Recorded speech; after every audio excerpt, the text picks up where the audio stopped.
Frederick E. Stein, FT3, Fire Control Technician, 3rd class.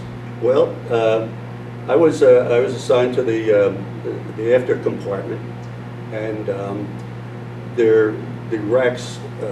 First of all, you were assigned a compartment to keep all your private stuff in, and this was like about 2 foot by 2 foot by about 18 inches deep, and everything you owned had to be in there, and you could lock it.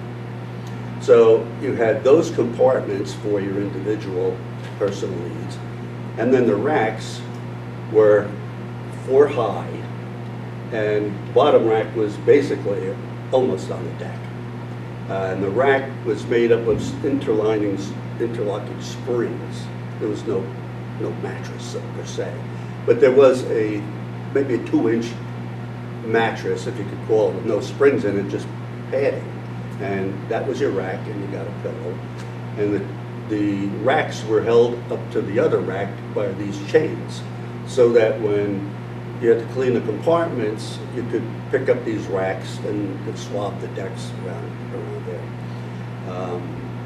I chose the lower rack because the ship at one time took more than a 45-degree roll, which was like this. And of course, if you're on the top, you fall out. I only had to roll out. The guys in the upper racks fell out. Unfortunately, they fell on me. I didn't figure that out, but it was very cramped quarters. I don't know how many people. Maybe in a 20 by 30 room, there were probably 50 of us sleeping. So it was cramped. We had the showers, several showers in the head. The head was all open.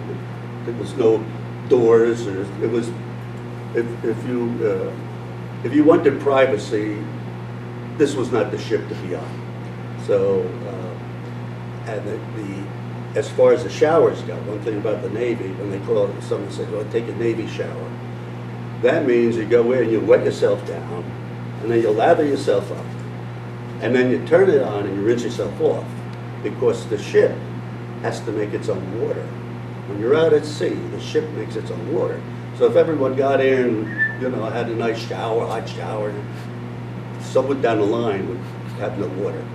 So that was kind of the living, and there was a mess deck where we all ate, except the officers. The officers had their own cabins where they staterooms where they ate. They had officer dining, but the rest of us enlisted men were all in the mess hall. And when you started out as a recruit or a seaman deuce, you were assigned mess hall.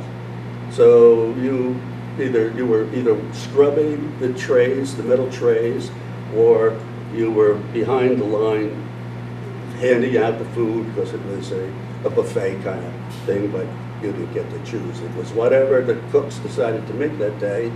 You got in line, came down the ladder, put out your tray, boom, go and sit down and eat. Talk with your buddies.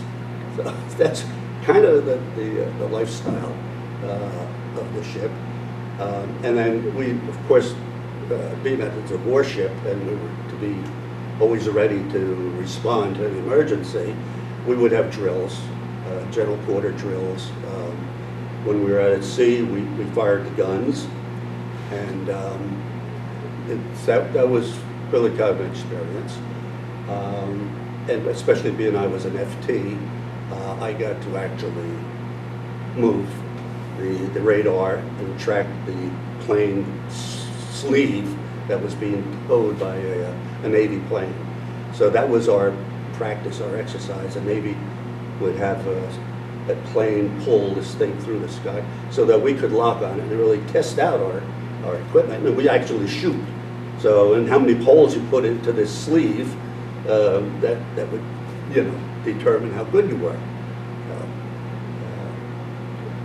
And there was also the 5-inch mounts, which I'll show you at the armory when we get to the picture, the armament. But the 5-inch mounts were geared more towards shooting at other ships, shooting land targets, because they were 5-inch shells. The radar that I controlled, and the guns that I controlled, were 3-inch shells, but they were rapid fired, so they were geared more towards shooting down planes. The bigger guns were geared more towards shooting at other ships or shooting at land targets. They always tried to be in port during, especially Christmas. So, and if you didn't have a Liberty weekend, which you either had a 72, which is 3-day weekend, or you had a 48, which was 2-day weekend, or you had duty. Someone always had to be on the ship. Every holiday, whatever, night, day, 24/7. Someone was always on watch for the ship. So, but if you were on duty during the holiday, they did go out of their way to put on extra food, and really, I'd say the Navy really was very good with the food they started out with. What the cooks did to it was another thing, but usually we had steak, and when we were at it, when we were in the Mediterranean cruising around, we had steak on the fantail. They had 55-gallon drums cut in half with charcoal on it, and we were out there sunning ourselves and having a good time and having steak, and it was a pretty nice cruise. So.